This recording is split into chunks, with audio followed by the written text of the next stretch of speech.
Padre Dios del cielo, te adoramos, te bendecimos, te engrandecemos, Dios, porque tú eres bueno, porque tú eres nuestro Dios, porque tú miras y conoces lo profundo de nuestro ser y te acercas, Dios, no para atacarnos, juzgarnos, sino para comprendernos. Gracias, Dios, porque tú eres bueno. Bendice tu iglesia en esta hora y háblanos a cada uno de nosotros en el nombre de Jesús. Amén y amén. El apóstol Pablo ha venido hablando acerca de la justicia de Dios y presentando a Jesús, a Dios en Cristo Jesús, como un Dios que en lugar de venir a justiciarnos, viene a justificarnos. En lugar de venir a justiciarnos, viene a compartirnos su justicia con cada uno de nosotros. Y qué bueno, porque esa justicia es acogedora, es restauradora, es transformadora. Esa justicia es lo que provee y provoca el perdón de Dios a nuestras vidas. Porque sin esa justicia no tuviéramos vida. De hecho, cuando seguimos leyendo, si usted tiene de asignación el libro de Romanos, léase todos los capítulos hasta el 12. Léase los completos, si ya llegó al 12, léase los completos. Le faltan 3 más para terminarlo. Léalo y usted va a ver lo que la justicia de Dios provoca en nosotros. Una transformación, una liberación del pecado, y la palabra en el original, pecado, es errar al blanco, como cuando usted tira una flecha y falla, no atina, ¿ok? Que mucho hemos desatinado en la vida, ¿verdad? Que mucho de ese desenfoque, cuando le damos la espalda a Dios, perdemos la guianza, la dirección, la sensatez y hacemos mucha imprudencia, cometemos grandes errores. Pues la justificación nos reenfoca para que nosotros podamos entonces mirar y atinar en la vida a lo que Dios quiere. Así que es novedad de vida esa justificación, porque nos coloca en una posición donde tú y yo entonces podemos descubrir cosas, porque el Espíritu de Dios es derramado en nuestras vidas por esa justificación. Por eso dice el mismo apóstol Pablo, somos justificados por la fe, tenemos paz para con Dios, y el Espíritu Santo de Dios es quien provoca que experimentemos eso. Así que Pablo está hablando de esos temas, pero llega el momento que dice, ok, ¿cómo se aplica esto? Como diríamos en buen puertorriqueño, ¿con qué se come esto? ¿Cómo lo llevamos a la práctica? ¿Cómo lo llevamos al día a día? Y el capítulo 12, Pablo empieza entonces a dar consejos prácticos, ¿ok? Porque él se paseaba muy profundamente y se elevaba en pensamiento acerca de nuestro Dios, pero siempre aterrizaba en lo práctico, porque la vida cristiana no es para filosofar meramente, es para reflexionar, pero para actuar. No es para meramente tener ideas acerca de Dios y de la vida. El cristianismo es un estilo de vida. Así que toda reflexión que tú tengas en Cristo Jesús, todo lo que aprendas, la pregunta básica que te tienes que hacer es ¿cómo lo practico? Porque de lo contrario, pues como decía un pastor hace mucho tiempo, amigo mío, él decía, hay mucha gente que es filósofa pamplinera. Me encantaba esa frase de él. Porque filosofamos mucho, pero no hacemos nada. Sabemos, evaluamos, decimos, le buscamos 5 patas al gato, pero no vivimos. El cristianismo es estilo de vida. Así que Pablo en el capítulo 12 comienza a dar un montón de recomendaciones, cómo vivir como persona que ha experimentado esa justificación de Dios en Cristo Jesús en el poder del Espíritu. Y cómo entonces usted empieza a fluir en esa novedad de vida que Dios en su gracia le ha permitido. Y de todos los consejos que da y de todas las recomendaciones, pues yo me he empeñado en agarrar el versículo 15 del capítulo 12. Que riamos con los que ríen, que nos alegremos con los que se alegran y que lloremos con los que lloran. Porque entonces, ¿de qué estamos hablando? De emociones. Y vuelvo, usted le hace a los demás, tienen mucho que decir, Pero hoy yo quiero invitarle a pensar cómo en Cristo Jesús, en esa justificación, nuestras emociones, el mundo de nuestras emociones, tiene un lugar. Y un lugar maravilloso. Un lugar de conexión, de acercamiento, de descubrimiento. De hecho, pregúntese ya básicamente, ¿qué usted siente cuando capta que está en la presencia de Dios? ¿Siente alegría? ¿Siente gozo? ¿Siente tristeza? El profeta en el Antiguo Testamento decía, he escuchado tu palabra y temí. Moisés, experimentando la presencia de Dios, se sintió arropado por esa santidad y cayó postrado en reverencia. Así que sintió un profundo temor reverencial ante Dios. También el gozo, la alegría. Había un corito de mucho tiempo que decía que tiene tu espíritu, que cuando me toca me hace temblar. ¿Lo han oído? Ahora, aún eso es interesantísimo porque las emociones, realmente es un mar de emociones. Y a veces pensamos en una que otra emoción. Y la verdad es que cuando uno se pone a analizar, las emociones son muchas. Estamos acostumbradas a unas cuantas que son las más fáciles de identificar. Pero el mar de emociones que experimentamos y la combinación de ellas, como que no nos conectamos a averiguarla. Y yo en esta mañana te digo, sé un averiguado. Indaga, mira a ver qué siente. Porque hay muchas formas de sentir. Mire, el llanto mismo, hay llanto de alegría, hay quien llora de alegría, hay quien llora de tristeza. Hay quien llora de coraje porque las cosas no le salen como quieren. Hay quien llora de frustración. El llanto es muy variado. De la misma manera, las emociones tenemos que considerarlas como todas buenas. A veces le ponemos una carga. ¿Cuántas veces se corrigen los niños si se están riendo mucho? Déjenlos que se gocen. Déjenlos que se rían. Pero a veces estamos tratando hasta de controlar. Mire las emociones tan lindas que son y es una de las áreas que más batalla el ser humano. Y entonces no nos damos cuenta que las emociones nos ayudan a conectarnos con Dios, a conocernos a nosotros mismos y a vincularnos con los demás. Las emociones no son malas, realmente el manejo de las emociones es lo que nos mete en problemas. Usted puede tener tristeza, coraje, pero esos no son problemas, es cómo maneja. Si cuando usted tiene coraje, como dice el jíbaro, no hay quien le beba el caldo, pues mire, usted posiblemente está manejando el coraje mal.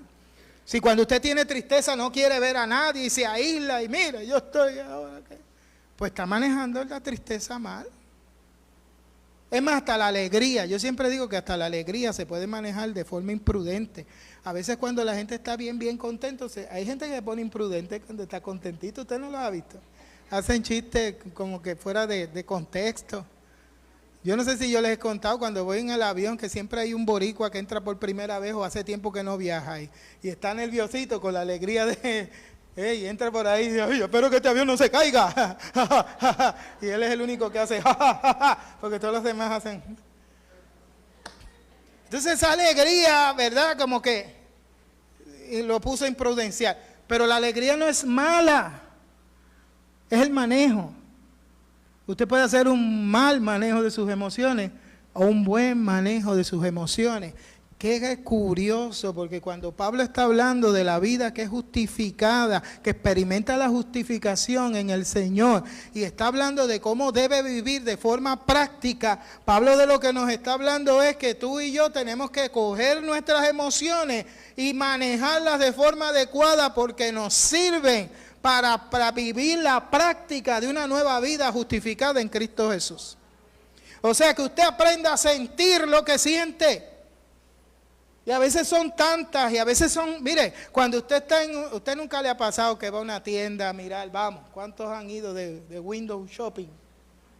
No se hagan, no tienen que testificar, pero cuando usted va y está para comprar algo y le gustó algo, y lo miró, y de momento, uy, y mira el precio, y de momento va a extender la mano, pero el precio lo asusta, pero termina agarrándolo porque sin compromiso ninguno. Mire, en medio de todo eso usted está sintiendo muchas cosas. Usted está sintiendo por la alegría, mira, qué chévere. Y de momento la angustia de cuánto vale. Y de momento el agarrarlo y oh, pero valdría la pena, tengo que convencer a Meriampa. ¿Ah? Yo me lo merezco. O a veces luchamos con que, bueno, está caro, yo no me lo merezco. Entonces toda esa revolú de emociones está pasando así, fluido. A veces pensamos, por ejemplo, cuando tenemos un coraje, que es solo el coraje lo que estamos experimentando. Mire, posiblemente haya detrás del coraje mucha frustración, detrás de esa mezcla de coraje y frustración puede haber dolor. Un sentido de no poder, una insatisfacción, porque la satisfacción también es una emoción. Entonces, ¿qué es lo que está proponiendo Pablo? Conócete, examina, porque ese mundo emocional es de vínculo. Y como cristianos, como cristiana, cuando conocemos nuestras emociones, aprendemos a conocer las emociones de los demás. Y tú te aprendes a leer a ti mismo, tú aprendes a leer a los otros. Y tú aprendes entonces a conectarte. ¿Sabe por qué mucha gente a veces es extremadamente tímida y no se conecta? Por miedo a sus emociones, porque nos han enseñado a suprimir. Vamos, nosotros los hombres, ¿cuál es la única emoción que nos dan licencia? El coraje. Y tenemos que ser bravos. Pero el miedo que está detrás de eso, ni para nada lo podemos anunciar. Porque nos enseñan miedo al miedo. Y estamos ahí con esa lucha de... Pero aguántenme, porque es lo que nos enseñan. Pablo genialmente agarra dos emociones, alegría y tristeza. Dos emociones que son de fácil identificación. ¿Cuántos saben lo que es alegría? Yo no pregunté cuántos a tiempo llevan sin ser alegres. Yo pregunté cuántos saben lo que es alegría. ¿Cuántos saben lo que es tristeza? Pues Pablo agarra esas dos, que casi siempre las ponemos en oposición, como si la oposición de la alegría sea la tristeza y de la tristeza a la alegría. Yo pienso también que la irritabilidad puede ser una oposición a la alegría. La frustración puede ser una oposición a la alegría. Entonces, en medio de todo esto, Pablo lo que nos está diciendo, estas emociones tenemos que aprenderlas a manejarlas porque las vinculan, y un cristiano, una cristiana que practica la justicia de Dios, aprende a ser empático y simpático, aprende a ser accesible, aprende a conocer las alegrías de la gente y las tristezas de la gente, y a alegrarse con el que se alegra y a llorar con el que llora. Dos emociones, como le digo, simples, las que está usando Pablo, y qué trabajo nos dan. Porque hay gente que le dificulta alegrarse con el que se alegra. No tienen que testificar y contar la anécdota ahora. Pero usted conoce unos cuantos mire, les calcome, porque entre la alegría de otro y la suya, ¿sabe lo que se mete entre medio? La envidia. Entonces la gente, ay, qué porquería. Eso lo hago yo. Yo ni regalado lo quiero. ¿verdad? Como están esas frases ahí que se llueven. ¿Por qué? Porque se está experimentando. Entonces, si alguien tiene un éxito, si a alguien le sale algo bien, si alguien consigue algo, mire mi hermano, aprenda a darle gloria a Dios, porque somos una comunidad, somos una familia, somos el cuerpo de Cristo. La bendición de tu hermano, de tu hermana es tu bendición. Apréndete a gozar cuando tu hermano, tu hermana estén en alegría y gozo. Si lo ves contento, que eso haga tu día. Es más, si has pasado una semana terrible y te encuentras con un hermano que está lleno del gozo del Señor, esa debe ser la alegría que encienda esta chispa de vida en tu corazón. He agarrado 20 cantazos esta semana, pero ver bien a mi hermano, mi hermana, me llena de gozo y de alegría. Pero hay gente tampoco que sabe lidiar con las tristezas de los demás. Usted no ha visto gente que no empieza a llorar, no empieza a llorar que me hace llorar. Pues que no se trata de tu llanto, es del otro. Déjalo que llore y si lloras también, pues llora con él. Pero a veces queremos, no llores. Oh, ya, suficiente, ya lloraste, cálmate. No queremos que la gente experimente esas emociones. Mire, usted no sabe lo liberador que es el llanto. Seguro que usted sabe cuántas veces usted ha tenido un momento que ha llorado. Cuando termina, antes de empezar a llorar, usted tenía como un dron de problemas del tamaño de una montaña gigante. Cuando terminó de llorar así, después de llorar y llorar, el problema del tamaño de un monte gigante sigue intacto. Pero usted siente que perdió como 90 libras de encima. Aleluya, no tome esa dieta. Yo no estoy hablando de dieta. Yo estoy hablando de que el llanto libera. El llanto es una forma, una válvula de soltar, de desahogarse. Pero a veces queremos trancarle a las personas que lloren. Es más, hay gente que se excusa si empieza a llorar. Yo los he tenido, empiezan a llorar, me están hablando y empiezan, ay, perdóneme, pastor, ¿por qué? Y yo, no hay nada que perdonar. De hecho, yo he aprendido a llorar y si lloro delante de la gente, yo no me excuso. Yo no decía, ay, perdóneme que estoy llorando. Véanme en llorar, mi peor rostro. La voz se me cambia. Breguen con eso. Pero no me voy a cuartear, porque son emociones válidas. Y nosotros tenemos que aprender a experimentarlas y a dejar que otros las experimenten. A validar cuando la gente está enojada, a validar cuando la gente está triste, a validar cuando la gente está frustrada, a no tomarlo personal. Pablo está hablando de manera imperativa, les está diciendo, miren, les ordeno que lloren con los que lloran, que se rían con los que se rían. Aprenda a hacerlo si no sabe hacerlo. Comience a acercarse y a entender y a sensibilizarse, porque las emociones nos vinculan con nosotros mismos, con los demás.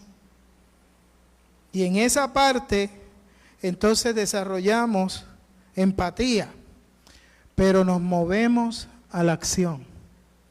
Porque Pablo, acuérdese de qué está hablando, de vida práctica.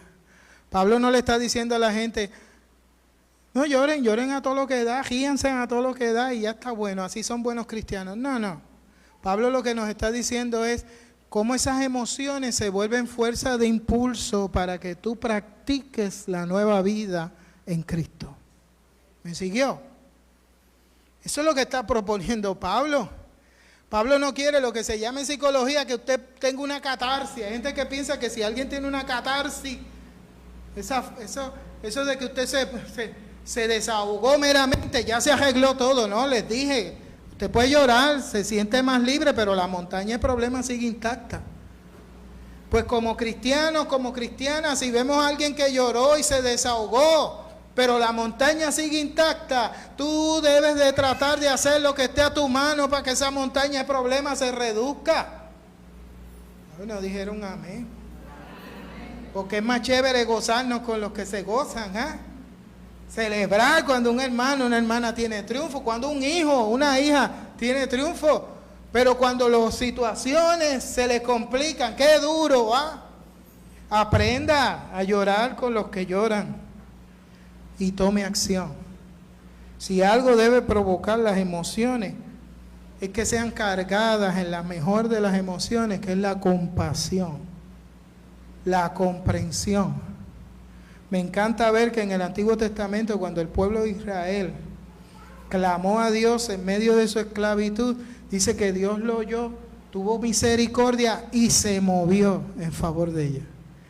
Porque Dios nada más nos siente y dice, ay, qué tristeza, qué pena me da. No usa el famoso, ay, bendito boricua, ay, bendito, mira, Dios comienza a hacer algo cuando siente una emoción que se identifica con nosotros. De la misma manera, tú y yo necesitamos aprender eso de nuestro Señor. Si hay una emoción que te lleva a mirar el dolor ajeno, que sea impulso para que hagas lo que esté a tu mano hacer. Quizás no puedas derrumbar la montaña de problemas del otro, pero a lo mejor le puedes ayudar a que empiece a subirla y la sobrepase. Déjate usar por el Señor. Sé empático, pero toma acción. Haz lo que en tu mano esté a hacer. Mira, a veces hay tantas oportunidades de misericordia y compasión que usted puede hacer y que pasamos por alto. Es más, si usted está en la modalidad en su corazón de simplemente moverse y servir al Señor, usted va a descubrir algo bien hermoso y poderoso. Que Dios lo va a usar usted poderosamente y usted ni cuenta se va a dar. Yo a veces pienso, momentos que me he encontrado personas, una vez yo fui a donar sangre, me acuerdo, yo soy sangrón, tengo que donar sangre. Así que me fui a donar sangre y cuando llego, sale la enfermera que atiende allí y de momento se asoma así, me ve, mira, ¿de quién te estoy hablando? Y yo, ¿qué está hablando esta de mí? Y acabo de llegar. Hace como 15 años que yo no la veía. Y ella le dice, este es el pastor que le estaba diciendo tantas cosas y empieza a decirme lo que me había hablado, que yo le había hablado en una enseñanza, en un momento, que eso ya se lo guardó siempre en su corazón y que eso ya lo aplica. Pregúnteme si yo me acuerdo cuando yo dije eso. Pregúnteme si yo me acuerdo cuando se lo dije a ella. Pero qué bueno que a pesar de que yo no estoy consciente de lo que Dios está haciendo, Dios está haciendo. Porque no se trata de mí, se trata de que alguien necesite que Dios se glorifique. Y eso es lo importante. Entonces cuando usted se conecta con sus emociones, se conecta con los demás, toma acción. Y posiblemente usted ni se da cuenta de cómo Dios le usa. Hasta que alguien se lo comenta.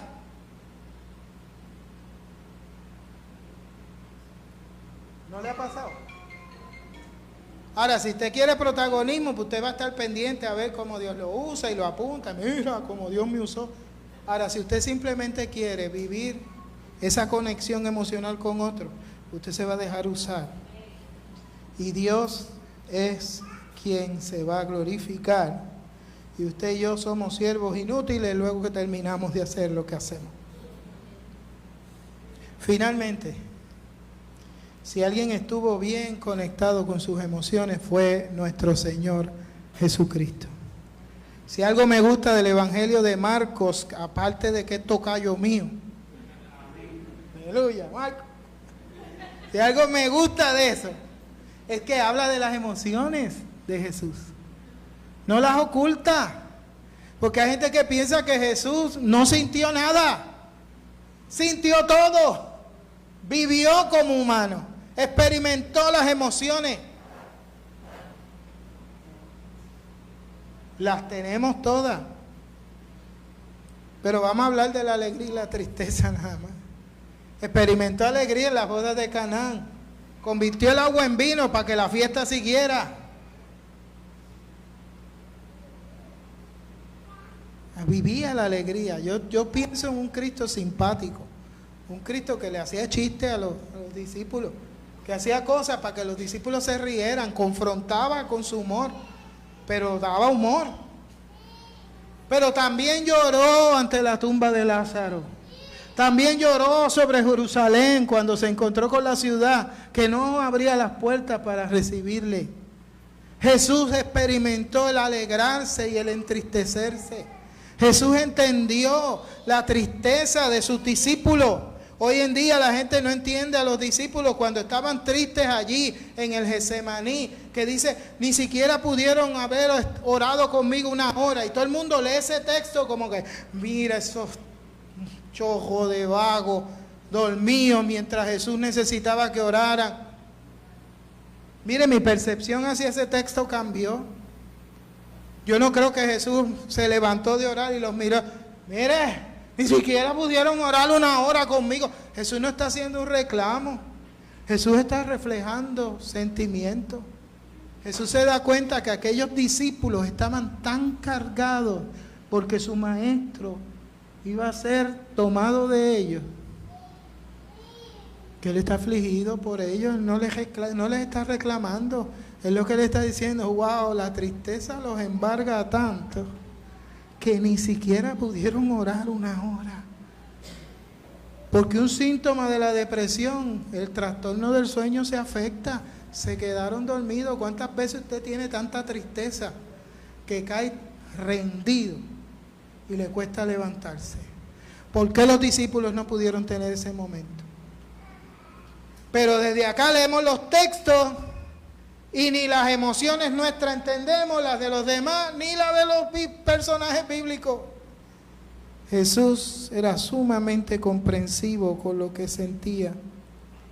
Jesús es el modelo nuestro de que las emociones no son un problema, son una bendición para que nosotros aprendamos a ser empáticos con los demás, aprendamos a vincularnos con los demás, aprendamos a usarlas como fuerza que nos impulsa a hacer algo por otros. Lo que usted sienta hacer, que Dios le inquiete, que esas emociones vibran, póngalas en las manos del Señor y láncese a hacerlo, porque Dios va a estar con usted. Nuestro Señor Jesucristo, extraordinario, nos enseñó a sentir, nos enseñó a manejar nuestras emociones. Y en esta semana yo quiero que usted se lleve eso de asignación. Conéctese consigo mismo. Mire a ver qué piensa de usted, qué siente hacia usted. ¿Se siente por el suelo? ¿Disfruta sus logros? ¿O se tiene que convencer de que lo logró? ¿O aprende a ver cómo esas emociones lo conectan con Dios, consigo mismo y con los demás? Estemos puestos de pie.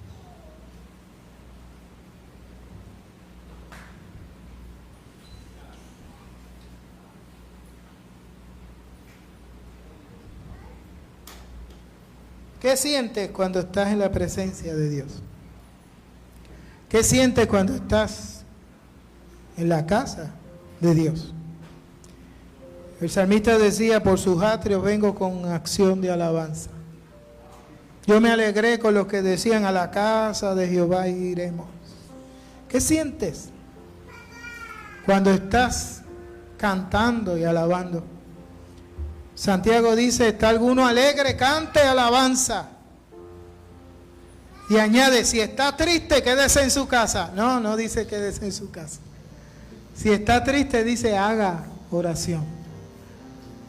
Porque el culto a Dios tiene espacio para ti, para mí, con las emociones que estemos experimentando. Dios nos conoce y valida cómo nos sentimos. No nos rechaza. No nos excluye, nos abraza para desde ahí fortalecernos y que podamos vincularnos, conectarnos, ser empáticos y servir a otros. Ahí donde estás, inclina tu rostro. y vamos a orar. Dios Padre, estamos ante tu presencia, Señor. Es un gran desafío el mundo de nuestras emociones, pero es un mundo que tú gobiernas y nos puedes ayudar a gobernar si los rendimos en tus manos, si confiamos en ti, si estimulamos, Señor, nuestra fe en la certeza de que tú, oh Señor, nos darás la sabiduría para sentir y desde ahí descubrir lo que tú haces en nosotros y a través de nosotros. Bendice tu iglesia, bendice a cada uno, Señor, de nosotros. Todos experimentamos emociones, somos seres emocionales y todos podemos estar en tus manos, siendo reconstruidos desde la justificación que tú nos otorgas en Cristo Jesús. En el nombre de Jesús.